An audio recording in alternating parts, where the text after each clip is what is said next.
caros estudantes, segundo ano. Vamos continuar com a nossa revisão semestral, a segunda semana, e hoje nós vamos rever a Lei Geral dos Gases.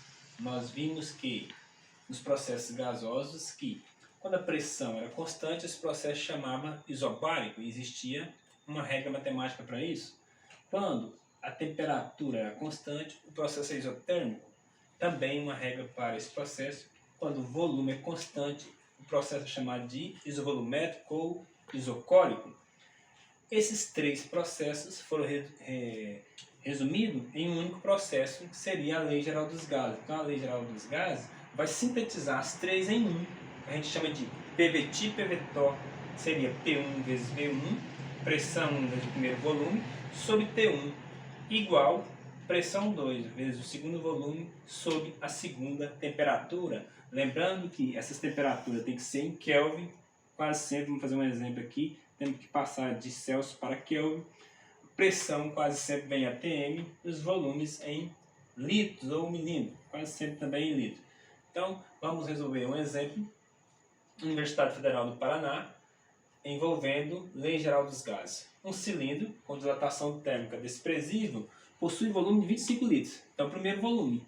Nele estava contido um gás sob pressão de 4 atm, 4 atmosferas, que é a primeira pressão, e temperatura de 227 graus Celsius. Uma válvula de controle do gás do cilindro foi aberta até que a pressão no cilindro fosse de 1 atm. Então, era 4, caiu para 1 atm. Verificou-se que nessa situação a temperatura do gás do cilindro era ambiente, igual a 27 graus Celsius. Considerando que a temperatura de 0 graus Celsius corresponde a 273 Kelvin, assinala a alternativa que apresenta o volume de gás que escapou do cilindro em litros.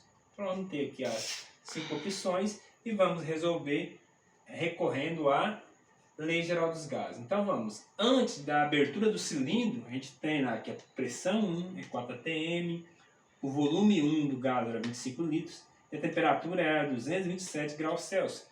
Para converter para Kelvin é só adicionar, somar mais 273, que é o ponto mínimo da escala Kelvin. Então 227 mais 273, 500 Kelvin. Pronto, já está padronizado as unidades de medida antes da abertura do cilindro. Após a abertura do cilindro, essa pressão que era 4 caiu para 1 atm, pressão 2. O volume 2 é o que nós queremos saber, qual a quantidade de volume de gás nesse cilindro, e a temperatura, que antes era 227 graus Celsius, caiu para 27 graus Celsius. Então também vamos somar com 273 e chegamos a 300 Kelvin. A temperatura, a pressão caiu, a temperatura caiu. Queremos saber qual o resultado do volume. Então, vamos para PVT, PVTO. Para P1, 4, volume 1, 25. T1 não pode ser em Celsius, tem que ser em Kelvin, por isso nós convertemos. 500, igual P2, caiu para 1 atm, vezes o V2 nós não temos, e a temperatura 2 seria aqueles 27 graus Celsius, que deu 300 Kelvin. Então, podemos aqui já multiplicar 4 vezes 25, 100, dividido por 500, igual 1 vezes V2, V2, sobre 300. Posso cortar esse zero, né?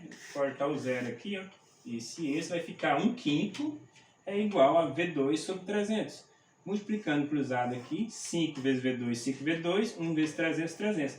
Eu isolo V2, V2 é igual a 1 vezes 300 sobre 5. 1 vezes 300, 300. 300 dividido para 5, né? 30 para 5 é 6, com um zero lá na frente, 60 litros. Então, a pressão e a temperatura caíram, mas o volume aumentou. Era 25 o primeiro volume.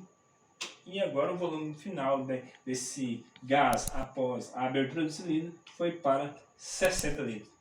Para a gente rememorizar, vou deixar algumas atividades no GR8. Bons estudos!